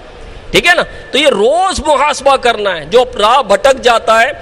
کبھی آپ کو اس کا تجربہ ہوگا، آپ کہیں جا رہے ہیں، آپ کو پتہ نہیں ہے، آپ کسی اور راستے پر نکل گئے، تو وہ ساتھ ہوگا، بولے گا میں کسی سے پوچھ لو راستہ، بولے گا ٹھیک ہے، پوچھنے کی ضرورت نہیں ہے، صحیح ہے، صحیح ہوگا۔ اب وہ جا ہی رہا ہے، تو بھائی پوچھ لو، اچھا بھائی پوچھ لیتے ہیں، ہاں بھائی صحیح جا رہے ہیں، نہیں بھائی اب تو غلط آ گئے ہو، تو وہ تھا، اوہو غلط آ گئے، وہ میں نے پہلے ہی بولا تھا پوچھ لو، یعنی پہلے ہی پوچھ لیتے تو اتنا دور نہ آنا پڑتا، اور کافی دور سے پلٹنا، پھر یہ خود ایک آزمائش ہے۔ تو میرے میٹھے اسلام بھائی، روز حساب کریں، اپنا روز حساب کریں، تو مطلب راہ بھولے تو فوراً پتہ چل جائے، رسالے کے ذریعے اپنے مطلب ہم اپنی لائن پر آ جائیں، اور ہم محاسبہ ہی نہیں کریں گے، بھریں گے ہی نہیں، تو بھائی جا ہی رہے، پھر پتہ چلا ہے تو میں غلط جا رہا ہوں، یہ تو جنت کی راہ نہیں ہے، یہ کس راہ پر میں نکل آیا ہوں۔ تو روز بھریں تاکہ راستے سے ہٹے تو فوراً راستے میں آ جائیں، یعنی راستہ اگر بھولتا ہے تو آدمی فوراً کسی سے پوچھ لے، تو وہ زیادہ دور اس کو جانا نہیں ہوگا، فوراً راہ پر آ جائے گا، اور راہ پر آنا آسان ہوگا۔ اگر بہت دور نکل گیا تو تکلیف بڑھ جائے گی اس کی۔ تو میرے میٹھے اسلامی بھائیو، یہ رسالہ اسی لیے، اور خصوصی اسلامی بھائیوں کا بھی مدنی انعامات ہیں، جو ہمارے گونگے بہرے ہیں، نابینا ہیں، اور ان کے 27 مدنی انعامات امیر اہل سنت نے عطا کیے۔ تو یہ 27 مدنی انعامات کے مطابق اپنی زندگی گزاریں۔ میٹھے میٹھے اسلامی بھائیوں، اپنا محاسبہ کریں، سنجیدگی کے ساتھ غور کریں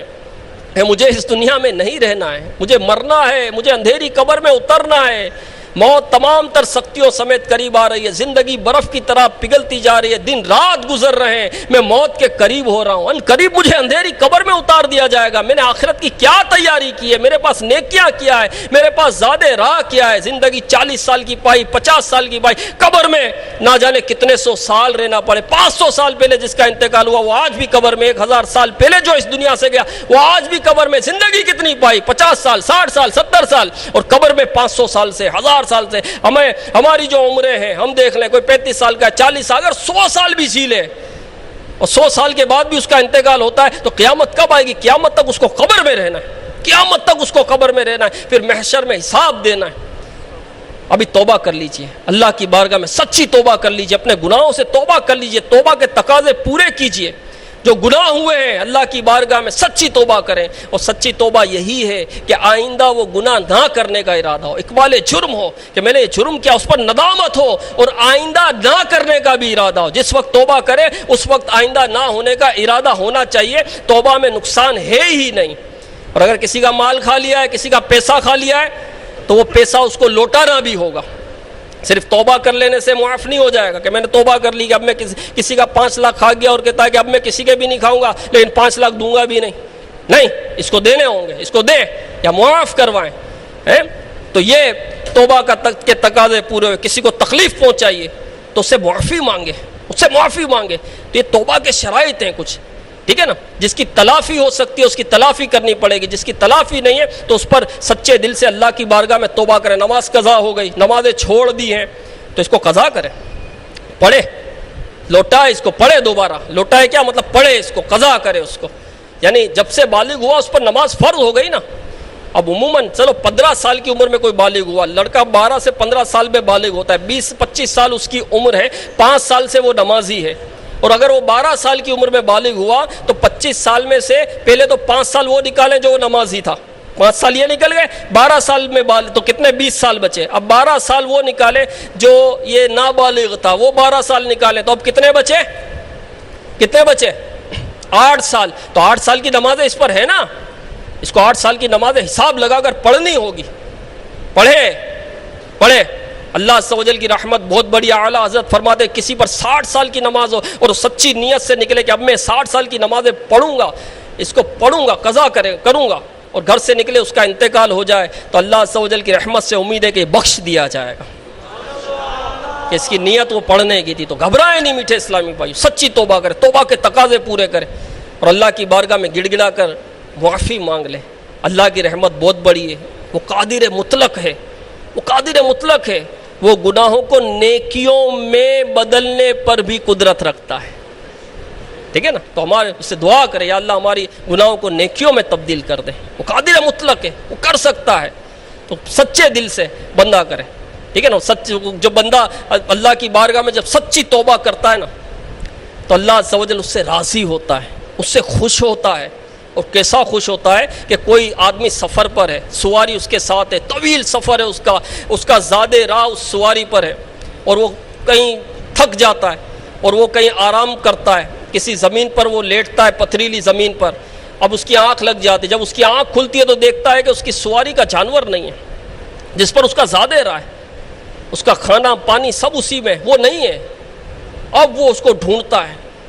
کیونکہ اس سواری کا جانور نہیں ملا تو اس کو بھوک اور پیاس سے بلک کر تڑپ کر مرنا ہوگا، اب وہ جانور اس کو ملتا ہی نہیں اپنا سواری کا، یعنی اتنا وہ ڈھونڈتا ہے کہ اب وہ مایوس ہو جاتا ہے کہ اب مجھے نہیں ملے گا یہ، اور اسی جگہ پر آ کر پھر یہ پریشان غم زدہ جو ہے وہ پڑ جاتا ہے کہ اب مجھے بھوک اور پیاس سے تڑپ کر بلک کر مرنا ہوگا، اور اس کی آنکھ لگ جاتی ہے، اور جب اس کی آنکھ کھلتی ہے تو وہ سواری کا جانور اس کے سامنے کھڑا ہوتا ہے، وہ سواری کا جانور اس کے سامنے کھڑا ہوتا ہے۔ اب آپ مجھے بتائیے کہ اس کو کتنی خوشی ہوگی، اس کی خوشی کی انتہا نہیں ہوگی کہ اس کو اس کی زندگی مل گئی، دیکھے تو کتنا خوش ہوگا۔ تو اللہ عز و جل جب بندہ اللہ کی بارگاہ میں سچی توبہ کرتا ہے تو وہ جو سواری کا جانور جس کو ملا، اس کو جو خوشی ہوئی، اللہ عز و جل اس سے بھی زیادہ خوش ہوتا ہے۔ ہاں، اللہ عز و جل خوش ہوتا ہے، زمین کو بھلا دیا جاتا ہے، جو اس نے گناہ کیے زمین سے مٹا دیے جاتے ہیں وہ گناہ۔ جی ہاں، جب وہ سچے دل سے توبہ کرے، توبہ کا دروازہ بھی کھلا ہے، میٹھے اسلام میں کھلا ہے، مرنے کے بعد کوئی موقع نہیں ملے گا، توبہ کرے اللہ کی بارگاہ میں، سچی توبہ کرے، اپنے تمام گناہوں سے توبہ کرے اور توبہ کے تقاضے پورے کرے، اور آئندہ نہ گناہ کرنے کی سچی نیت کرے، اور دعوت اسلامی کے مدنی ماحول سے وابستہ ہو جائے۔ نیت کر لیں کہ انشاءاللہ ہم دعوت اسلامی کے مدنی ماحول سے ہر دم وابستہ رہیں گے، دعوت اسلامی کا مدنی ماحول نہیں چھوٹنا چاہیے، آج جو فکر آخرت ہمیں مل رہی ہے، آج جو جنت میں جانے کی، جنت کی تیاری کا ذہن مل رہا ہے، جہنم کا ایک خوف ہمیں مل رہا ہے، قبر کی تیاری کا ہم کو ذہن مل رہا ہے، یہ کیسے کیوں مل رہا ہے؟ کیونکہ ہم دعوت اسلامی کے مدنی ماحول سے وابستہ، یہ دعوت اسلامی کے مدنی ماحول کی برکت ہے۔ تو جیسی صحبت ہوتی ہے بندہ ویسا بنتا ہے، تو دعوت اسلامی کی صحبت اپنائیں۔ جی ہاں، نیکوں کی صحبت اپنائیں، نیک کی صحبت تجھے نیک بنا دے گی۔ ایک بزرگ رحمت اللہ تعالی علیہ سے کسی نے کہا کہ حضور وہ گناہ کی بہت کوشش کر رہا ہوں، گناہ چھوٹ جائے، گناہ چھوٹ نہیں رہے، کیا کروں؟ تو کہا گناہ گاروں کی صحبت چھوڑ دو، گناہ چھوٹ جائیں گے۔ ایک نے کہا کہ حضور وہ نیک نہیں بن پا رہا، کیا کروں؟ نیک بننا چاہتا ہوں، بن نہیں پا رہا، کیا کروں؟ فرمایا نیکوں کی صحبت اختیار کر لو، نیک بن جاؤ گے۔ تو میرے میٹھے اسلامی بھائیوں، نیکوں کی صحبت اختیار کریں، مشک بار مدنی ماحول اپنائیں۔ الحمدللہ اس مدنی ماحول سے جو وابستہ ہوا، بے نمازی نمازی بن گئے، جو گانے گاتے تھے، معاذ اللہ فحش باتیں کرتے تھے، وہ نیکی کی دعوت دینے والے بن گئے۔ جو گانے گاتے تھے وہ نعتیں پڑھنے بن گئے۔ اسی ماحول نے ادنا کو اعلیٰ کر دیا، دیکھو اندھیرا ہی اندھیرا تھا اجالا کر دیا، دیکھو وہ جو کبھی جمعہ نہیں پڑھتا تھا، عید نہیں پڑھتا تھا، دعوت اسلامی کے مدنی ماحول سے وابستہ ہوا تو نہ صرف نمازی ہو گیا بلکہ مسجد کا امام بن گیا۔ آپ نہیں جانتے ایسے لوگوں کو؟ عید نہیں پڑھتا تھا جو، وہ مسجد کا امام بن گیا دعوت اسلامی کے مدنی ماحول سے وابستہ ہو کر، گناہوں سے توبہ کر کے، علم دین حاصل کر کے، قرآن اپنا درست کر لیا، مسجد کا امام بن گیا۔ کیسا مدنی ماحول ہے، کیسا پیارا مدنی ماحول ہے۔ اس ماحول سے وابستہ رہیں، اسی ماحول سے وابستہ رہیں، ہفتہ وار اجتماع میں شرکت کریں، مدنی قافلوں کے مسافر بنیں، ہر ماہ 3 دن کے مدنی قافلے میں سفر کی نیت کر لیں، نیت کر لیں آج کہ ہر ماہ پابندی سے 3 دن کے مدنی قافلے میں سفر کروں گا۔ مدنی قافلے میں علم دین سیکھنے کو ملتا ہے، 5 نمازیں باجماعت ملے گی، مسجد کا قرب ملے گا، علم دین سیکھیں گے، نماز سیکھیں گے، وضو سیکھیں گے، نیکی کی دعوت عام ہوگی، سنتیں سیکھیں گے، اور مدنی دورہ ہوگا، مدینہ مدینہ ہو جائے گا، جہاں مدنی قافلہ ہوگا وہاں مدنی کام شروع ہو جائے گا اللہ کی رحمت سے۔ تو نیت کرنے، ابھی انشاءاللہ اجتماع کے اختتام پر ڈھیروں مدنی قافلے راہ خدا عز و جل میں انشاءاللہ عز و جل سفر کریں گے۔ آپ بھی نیت کر لیں کہ انشاءاللہ عز و جل دعوت اسلامی کے تحت سفر کرنے والے ان مدنی قافلوں میں سفر کریں گے۔ اور الحمدللہ مدنی کورسز بھی ہوتے ہیں، دعوت اسلامی میں کورس ہوتے ہیں، جس میں ایک ہوتا ہے اصلاح اعمال کورس، یہ 12 دن کا ہے کہ ایک مسلمان کو اپنے شب و روز کس طرح گزارنے، ٹھیک ہے، یہ اس میں جدول ہے پورا، تہجد سے لے کر عشاء کے 2 گھنٹے تک ایک پورا ایک جدول بنا ہوا ہے۔ تلاوت کا ایک وقت ہے، مناجات، رو رو کر دعا ہوتی ہے، تہجد ہوتی ہے، پہلی صف میں نمازیں پڑھتے ہیں، مدنی حلقہ ہوتا ہے فجر کے بعد، اور ساتھ ساتھ پھر جو ہے وہ بولنا کیا ہے، بولنا بھی ایک عمل ہے، تو بولنا کیا ہے، فضول بات کیا ہے، جھوٹ کس کو کہتے ہیں، غیبت کس کو کہتے ہیں، حسد کیا ہے، تکبر کیا ہے، کینہ کیا ہے، حرص کیا ہے، ٹھیک ہے نا، ریاکاری کیا ہے، اس کی تعریفات، اس کے اسباب، اس کے بیانات، اس کے علاج، الحمدللہ اس میں سکھائے جاتے ہیں، بتائے جاتے ہیں، یاد کروائے جاتے ہیں۔ الحمدللہ اتنا پیارا کورس ہے، شب و روز کس طرح گزارنے، تو 12 دن اصلاح اعمال کورس کر لیں تو اس میں پتہ چلے گا۔ آپ جب بھی کریں گے تو آپ کہیں گے کہ میں نے بہت دیر کر دی اس کورس کو کرنے میں۔ اسی طرح فیضان نماز کورس ہوتا ہے، 7 دن کا فیضان نماز کورس، فیضان نماز کورس کر لیں، نماز سیکھنی ہے، ذہن بنائیں، ہمیں سیکھنا ہے، علم دین حاصل کرنا، ہمیں سیکھنا ہے، نماز سیکھنی ہے۔ نماز ہم نہیں سیکھتے، یہ چیز ذہن میں بٹھا لیں کہ مجھے نماز سیکھ کر پڑھنی ہے، سیکھ کر پڑھنی ہے۔ کیا سائیکل بغیر سیکھے چلانا شروع ہو گئے تھے؟ سائیکل جو چلانا سیکھے ہی تھے نا، یا بغیر سیکھے چلا لی؟ موٹر سائیکل چلائی تو بغیر سیکھے چلائی، کار کیا بغیر سیکھے چلائی؟ کوئی آ کر کار چلا رہا ہے تو بولے بھائی اترو میں چلاتا ہوں، کار بغیر سیکھے چلائی۔ کوئی کمپیوٹر چلا رہا ہے، بہترین ٹائپنگ کر رہا ہے، اتنی اسپیڈ سے ٹائپنگ کر رہا ہے، آپ بولو ہٹو میں کروں گا ٹائپنگ، ٹائپنگ بغیر سیکھے آدمی کر سکتا ہے؟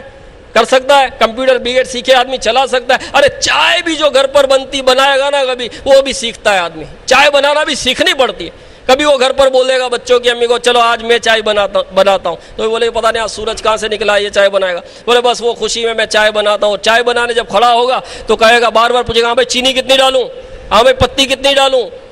اچھا بھائی دودھ کتنا کب ڈالوں، ہاں بھائی پک گئی، بار بار اس سے پوچھے گا تو وہ کہے گی کہ چائے تو پکی نہیں پکی، میرا دماغ پک گیا کہ یہ چائے سے بہتر تو میں پکا لیتی ہے۔ تو یہ چائے بھی بغیر سیکھے آدمی جو ہے وہ نہیں پکا پاتا۔ نماز بغیر سیکھے پڑھتے، نماز دیکھ کر پڑھتے۔ کوئی بہترین کسی کا کاروبار چل رہا ہے تو بولے یار بڑا زبردست کا کاروبار چل رہا ہے، میں بھی یہی کاروبار کھول لوں، کوئی ایسا کرے گا؟ نہیں، پہلے سیکھے گا۔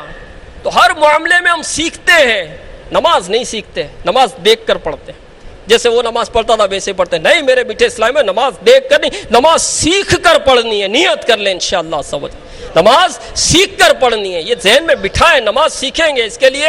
دعوت اسلامی کے مدنی ماحول میں فیضان نماز کورس ہوتا ہے، تو فیضان نماز کورس کریں گے انشاءاللہ سمجھ۔ اس میں نماز کے فرائض، نماز کے واجبات، نماز کے مفسدات سکھائے جائیں گے، نماز کی سنتیں، نماز کے مستحبات، ظاہری باطنی آداب کا خیال رکھنے کے متعلق مدنی پھول ہمیں ملیں گے، اور ڈھیروں مطلب نماز کی عملی مشق بھی اس میں سکھائی جائے گی۔ اب آپ بولیں گے اتنا کچھ سیکھیں، یہ بھی سیکھنا ہے بھائی، غیبت کے متعلق بھی سیکھو، جھوٹ کے متعلق بھی سیکھو، اتنا کچھ سیکھیں گے کیسے، یاد کیسے رہے گا؟ نماز بھی سیکھیں۔ تو میرے میٹھے اسلام بھائیوں، کبھی آپ میڈیکل اسٹور گئے ہیں نا ٹیبلٹ لینے کے لیے، گئے یا نہیں گئے؟ میڈیکل اسٹور میں کتنی مطلب ٹیبلٹس ہوتی ہیں، آپ دیکھیں کتنی مطلب سینکڑوں ٹیبلٹس ہوتی ہے نا، سیرپ ہوتے ہیں، ٹیبلٹس ہوتی ہے، جرنل آئٹم ہوتا ہے۔ جب آپ اس سے مانگو گے تو چھوٹی سے چھوٹی بھی ٹیبلٹ اس سے مانگو گے نا تو اس کو پتا ہوگی کہ میرے میڈیکل اسٹور میں، اس اسٹور میں یہ ٹیبلٹ رکھی ہوئی کہاں ہے، اس کو پتا ہوگا نہیں پتا ہوگا، اس کے ریٹ بھی پتا ہوگا۔ سینکڑوں ٹیبلٹس کے ریٹ اس کو کیسے یاد ہو جاتے ہیں، سیرپ کے ریٹ اس کو کیسے یاد ہو جاتے ہیں، اس کے انگریڈینٹس جو ہوتے ہیں وہ اس کو کیسے یاد ہو جاتے ہیں، کیسے یاد ہو جاتے ہیں، یاد ہوتے ہیں یا نہیں ہوتے؟ آپ جب پرچی دو پڑھتے وہ مطلب دے دیتا ہے۔ جنرل اسٹور میں چلے جائیں، کتنے آئٹم اس کے پاس ہوتے ہیں، اس کو سب یاد ہوتا ہے نہیں ہوتا، سب کے ریٹ یاد ہوتے نہیں ہوتے ہے نا۔ اچھا پھر اس کا نعم البدل کیا، یہ بھی ان کو پتا ہوتا ہے۔ اگر وہ ٹیبلٹ اس کے پاس نہیں تو بولے گا یار یہ والی لے لو کہ یہ کام وہی دے گی، یہ سب اس کو پتا ہوتا ہے۔ کیسے پتا ہو جاتا ہے، کیسے یاد ہو جاتا ہے اس کو؟ کیونکہ اس کا ایک جذبہ ہوتا ہے، مال کمانے کا جذبہ ہوتا ہے، کاروبار کرنے کا جذبہ ہوتا ہے۔ تو میرے میٹھے میٹھے اسلام میں جب بندے کے اندر جذبہ ہوگا نا تو یہ سب یاد ہو جاتا ہے۔ جذبہ ہونا چاہیے، ذوق ہونا چاہیے، شوق ہونا چاہیے۔ تو نیت کر لیں انشاءاللہ کہ ہم فیضان نماز کورس بھی کریں گے انشاءاللہ، تو انشاءاللہ۔ اور ہمارے خصوصی اسلامی بھائیوں کے لیے 12 دن کا مدنی تربیتی کورس اس اجتماع کے اختتام میں شروع ہو جائے گا، جو ڈیف اسلامی بھائی، گونگے بہرے اسلامی بھائی، اسی طرح نابینا اسلامی بھائیوں کے لیے بھی 12 دن کا مدنی تربیتی کورس اجتماع کے اختتام پر تیار ہوگا انشاءاللہ عز و جل کریں گے۔ نابینا اسلامی بھائی بھی نیت کریں اور ہمارے ڈیف اسلامی بھائی بھی نیت کریں انشاءاللہ، اور اسی اجتماع کے اختتام میں عمومی اسلامی بھائیوں کا بھی 12 دن کا قفل مدینہ کورس شروع ہوگا، جس میں وہ بول سکتے ہیں، جو سن سکتے ہیں، وہ اشاروں کی زبان جو ہے وہ سیکھیں گے، اور جو ہے اشاروں کی زبان مطلب کہ ڈھیروں اشارے اس میں سکھائے جائیں گے اس کورس میں۔ اور پھر یہ اشارے سیکھ کر گونگے بہرے اسلامی بھائیوں کے پاس جا کر ان کو نیکی کی دعوت دیں گے۔ یہ ہے دعوت اسلامی الحمدللہ، کہ گونگے بہروں کا درد بھی دعوت اسلامی کو ہے، نابینا کا بھی جو ہے، نابیناؤں کا بھی درد دعوت اسلامی کو، ان کو بھی ہم کو نیک بنانا ہے، اس شعبے میں بھی ہم کو کام کرنا ہے۔ اور یہ ہمارا 3 دن کا مدنی تربیتی اجتماع خصوصی اسلامی بھائیوں کا ہے۔ گونگے بہرے اور نابینا اسلامی بھائی ڈھیروں یہاں پر الحمدللہ عز و جل موجود ہے، اور اس اجتماع پاک کی برکتیں لوٹ رہے ہیں الحمدللہ۔ ڈھیروں گونگے بہرے نابینا دعوت اسلامی کے مدنی ماحول سے وابستہ ہو کر نمازی بن گئے، نیکوکار بن گئے، اور اپنی آخرت کی تیاری کرنے والے بن گئے۔ اور یہ مدنی تربیت اجتماع بھی اسی کی ایک کڑی ہے، یہ بھی ایک تربیت کا سلسلہ ہے۔ گونگے بہرے نابینا معذور اسلامی بھائیوں کو تو مدنی چینل کے ناظرین، آپ بھی دعوت اسلامی سے وابستہ ہو جائیں، اپنے بچوں کو بھی وابستہ کر دیں، اپنے بچوں کی امی کو بھی وابستہ کر دیں، اپنی بہنوں کو بھی وابستہ کر دیں، اپنی والدہ کو بھی دعوت اسلامی کے مدنی ماحول سے وابستہ کر دیں۔ اسلامی بہنوں میں بھی مدنی کام ہوتا ہے، اسلامی بہنوں میں بھی کورسز کا سلسلہ ہوتا ہے، اجتماعات کا سلسلہ ہوتا ہے۔ جی ہاں، اسلامی بہنوں کا بھی ہوتا ہے، پردے میں رہ کر یہ سارے معاملات ان کے بھی ہوتے ہیں۔ تو اسلامی بہنوں میں بھی ڈھیروں مدنی کام ہے اللہ کی رحمت سے، تو اسلامی بہنیں بھی وابستہ ہو جائیں، نیت کر لیں انشاءاللہ عز و جل۔ اللہ عز و جل ہمیں اپنی آخرت کی تیاری کی توفیق عطا فرمائے، غفلت کی نیند سے ہم بیدار ہو جائیں، اور دعوت اسلامی کے مدنی ماحول سے وابستہ ہو کر جنت کی راہ پر چلتے ہوئے جنت میں ایک کاش اللہ کی رحمت سے داخل ہو جائیں. آمین بجاہ النبی الامین صلی اللہ تعالی علیہ وآلہ وسلم. صلو علی الحبیب صلی اللہ تعالی علی محمد. آئندہ سال جو ہمارا 3 دن کا مدنی تربیتی اجتماع ہوگا اس کی تاریخ بھی سن لیں. الحمدللہ یہ گونگے بہرے میں مدنی چینل کے ناظرین اور جو یہاں ہمارے عمومی اسلامی بھائی ہیں ان کو یہ بتا رہا ہوں کہ گونگے بہرے نابینا اسلامی بھائیوں میں اتنا ذوق ہے یہ اجتماع کا کہ یہ پورے سال ہم سے پوچھتے رہتے ہیں. اجتماع کا پوچھتے رہتے ہیں اجتماع کب آئے گا, اجتماع کب آئے گا, یہ پوچھتے رہتے ہیں. اور تاریخ بتاؤ ہم کو, تاریخ بتاؤ, یہ بتاتے رہتے ہیں. حالانکہ یہ بیچارے جو ہے کاروبار کے معاملے میں بھی پریشان رہتے ہیں, ان کے پاس اخراجات بھی ہوتے نہیں ہیں, بہت سارے معاملات ہوتے ہیں, ان کو ذوق ہے, یہ تاریخ پوچھتے رہتے ہیں کہ بھائی کب اجتماع ہے, پوچھتے رہتے ہیں ہمارے اسلامی بھائیوں سے. تو چلے آئندہ سال جو اجتماع ہوگا اس کی تاریخ ہم ابھی سے بتا دیتے ہیں. 2018 میں. انا للہ و انا الیہ راجعون. صلو علی الحبیب صلی اللہ تعالی علیہ.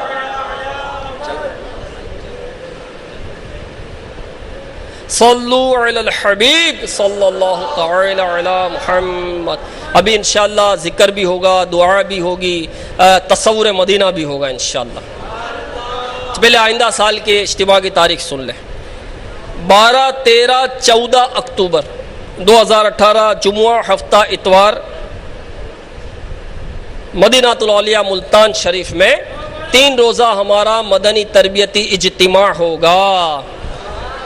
انشاءاللہ عز و جل. 12, 13, 14 اکتوبر 2018 جمعہ ہفتہ اتوار. 12, 13, 14 اکتوبر